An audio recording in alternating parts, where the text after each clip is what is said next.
발언 기회 드리겠습니다. 권영구 후보 발언하시죠. 네, 역시 진흙탕 싸움이 시작되고 있습니다. 예, 그래서 오늘 일단 김문수 후보에게 먼저 묻겠습니다. 지난 토론에서 저의 정치 공세 때문에 경제 분야에서 실력을 제대로 발휘하지 못했다고 대변인이 입장을 냈던데요. 오늘 토론을 위해 제 대역까지 세워가면서 독하게 준비하셨다라는 기사가 보았습니다. 그럼 좀 저는 그냥 약하게 묻겠습니다.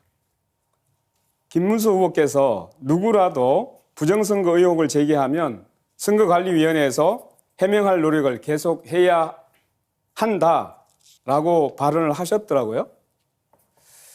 그러니까 윤석열 씨가 제기하는 부정선거 의혹을 정당하다고 지금 말하고 계시는 겁니까? 답변해 보시죠.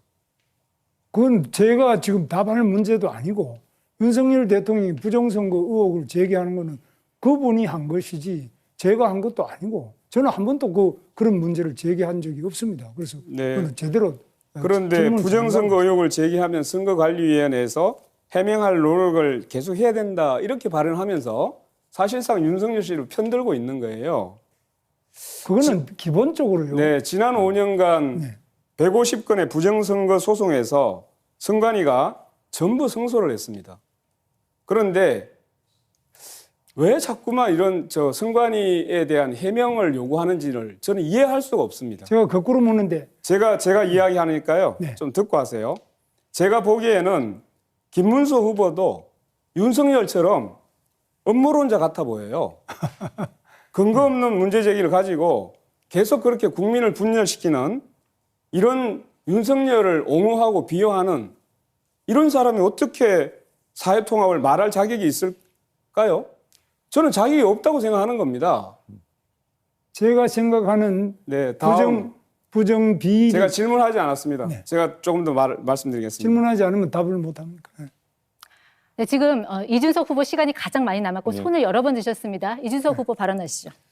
예, 방금 전에 권영구 후보님 말씀하신 것처럼 이제 윤석열이라는 그런 음모론자, 망상을 하는 사람에 대한 위험함은 우리 국민들께서 익히 아셨을 것이다 이렇게 생각합니다. 그분이 여러 가지 망상을 하셨지만 특히 부정선거 담론 같은 경우에는 매우 위험했고 그것을 규명하겠다는 미명하에 계엄이라는 아주 큰 잘못을 저질렀습니다. 저는 이미 정치적으로 사망한 것이나 마찬가지인 윤석열 대통령에게 얘기하기 앞서 지금 이 자리에 우리와 함께 서 있는 이재명 후보의 생각에 대해서 좀 궁금해할 필요가 있다 생각합니다. 사실 이번에 부정선거 담론 마찬가지로 지난 2012년 대통령 선거 이후에도 부정선거를 주장하는 사람들이 있습니다. 김어준 씨나 이런 분들 중심으로. 그런데 이재명 후보도 사실 이것에 동조해가지고 부정선거에 관한 내용을 공유한 바가 있습니다. 그래서 이것에 대해서 아직까지 입장을 같게 가져가시는지 궁금하고요.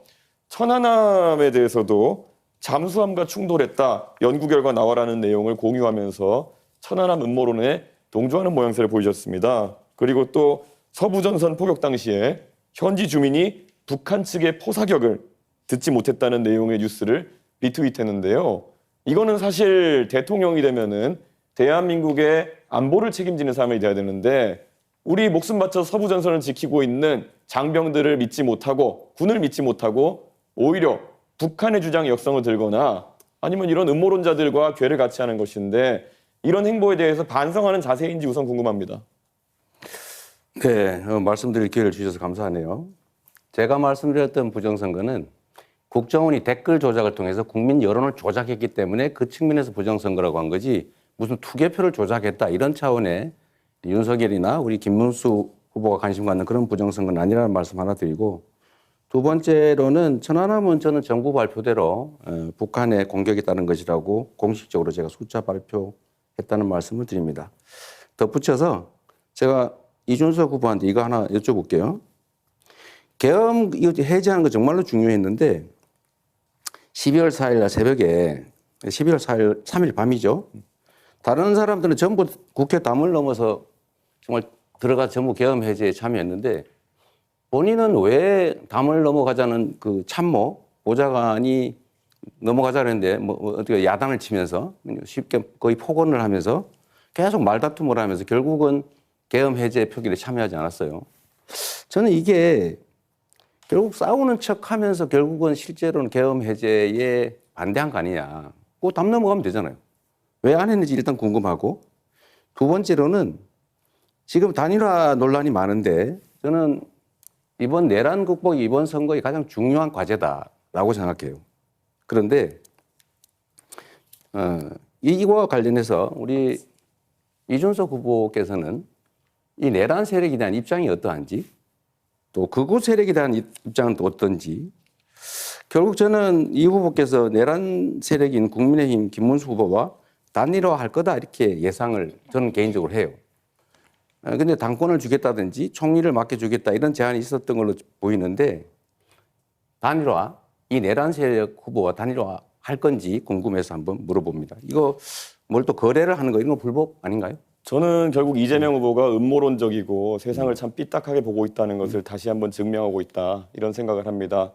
계엄이 터졌을 때 아마 귀당에 계신 분들께 아마 여쭤보면 알 겁니다. 저는 귀당에 있는 의원들과 계속 소통하고 있었습니다. 지금 국회 본회의장에 몇 명이 들어갔냐. 제가 택시를 타고 국회 쪽으로 이동하는 와중에도 계속 물어봤고요. 그래서 170명 가까이 들어갔다는 것을 보고 안심해서 저는 밖에서 그러면은 여기에 진입하지 못하게 하는 것이 부당함을 항의하겠다라고 제가 이야기하고 계속 밖에 있었던 것입니다.